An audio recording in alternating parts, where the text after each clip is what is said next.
তুমি যে ভালো হইছো একটা ফিডব্যাক দাও আমাদের, যে আমি এখানে চিকিৎসা করার পরে ভালো হয়েছি।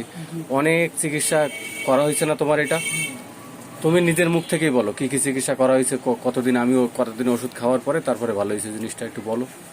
তোমার যদি আপত্তি না থাকে, আমি কিন্তু এটা ফেসবুকে দিব, তোমার আপত্তি নাই তো? আচ্ছা তাহলে বলো কেমন আছো, কেমন ছিলে? অনেক চিকিৎসা করা হয়েছে। হ্যাঁ দেখাও একটু। এখন আর কোনো ওষুধই খাওয়া হয় না অন্য কোথাও, তাই তো? বলো, তুমি বলো। এখন তো ফুললি ভালো বলা যায়, এখন খালি হাত দিলে একটু বোঝা যায়, কিন্তু জিনিসটা এখন অনেক বড় ছিল না? অনেক বড় ছিল। তুমি খুশি হয়েছো না? তো এই জন্য হোমিওপ্যাথি সঠিক চিকিৎসা দিতে পারলে, রোগ যেটাই হোক, যদি ওষুধ সিলেকশন সঠিক হয়, তোমার আস্থা বিশ্বাস যদি ঠিক থাকে, ইনশাল্লাহ। মাঝখানে তুমি তো অনেক হয়ে গেছিলে, বাড়ছিল, পরে আবার গলায় মাছের কাঁটা ফুটছিল, তারপরে ওষুধ দিছিলাম, গলায় মাছের কাঁটা গেছে, যাওয়ার পরে এখন ফুললি ভালো ইনশাল্লাহ, তাই না? তো তুমি খুশি হয়েছো তো মানুষ জানুক যে আসলে হোমিওপ্যাথিতে কত মানে আরামসে হয়ে গেছে। তোমার তো এটা অপারেশন করা লাগবে এরকম একটা ভয় পাইছিলে না? তো এই ভয়ে তুমি ওটা অপারেশন করতে চাও নাই। আমি অনেক সব ডিটেলস নিয়ে তোমার চিকিৎসা করলাম। তো চিকিৎসা করার পরে ইনশাল্লাহ এখন ফুললি ভালো।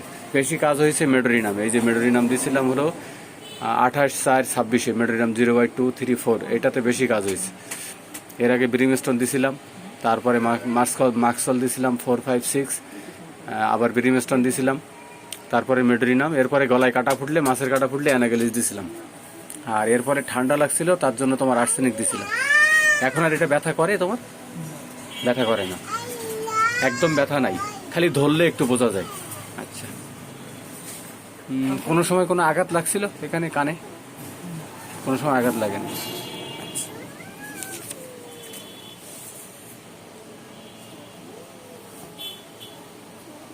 খুব জোরে চাপ দিলে ব্যথা করতো, তাই না? এটার বয়স কত হলো? টিউমারটার টোটাল বয়স কত ছিল? 13 বছর। 13 বছরের টিউমার। চিকিৎসা করছি তোমার 1 বার 2 বার 3 বার 4 বার 5 বার ওষুধ দিছি, 6 বার আরো দেওয়া পড়ছে, কিন্তু এই 6 বারের শেষের 6 বারই বেশি কাজ হয়েছে ইনশাল্লাহ। তুমি আর ভয় পাও মানসিকভাবে? আর কোনো ভয়টা লাগে এমনি? ঠিক আছে।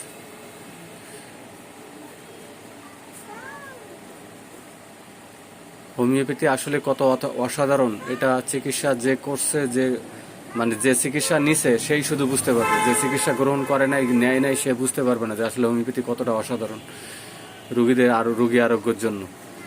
তো এর জন্য অনেক রুগীর সময় দিতে হয়, অনেক রুগীর সময় কম লাগে। সবাই তো আর একরকম না, হাতের 5টা আঙ্গুল তো একরকম না, তাই না? কারো একটু সময় বেশি লাগবে, কারো একটু কম লাগবে, এটাই নিয়ম। ঠিক আছে। তোমার কি এমনি মানসিকভাবে কোনো ভয় লাগে? কোনো ডাক্তার মানে কোনো একটা সমস্যা হয়ে গেলে সাথে সাথে ডাক্তারের কাছে যাও না, একটু লেট করে যাও? কমই খাও না?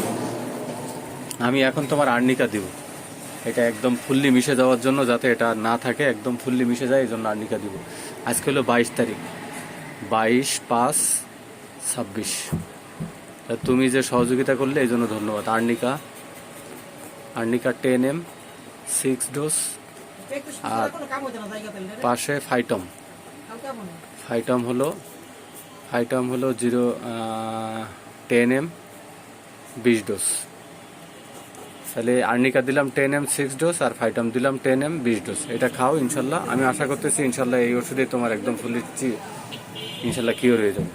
যদি পরবর্তীতে সমস্যা থাকে তাহলে আরেকবার ওষুধ নিও, ঠিক আছে ইনশাল্লাহ। তুমি যে সহযোগিতা করলে এই জন্য ধন্যবাদ।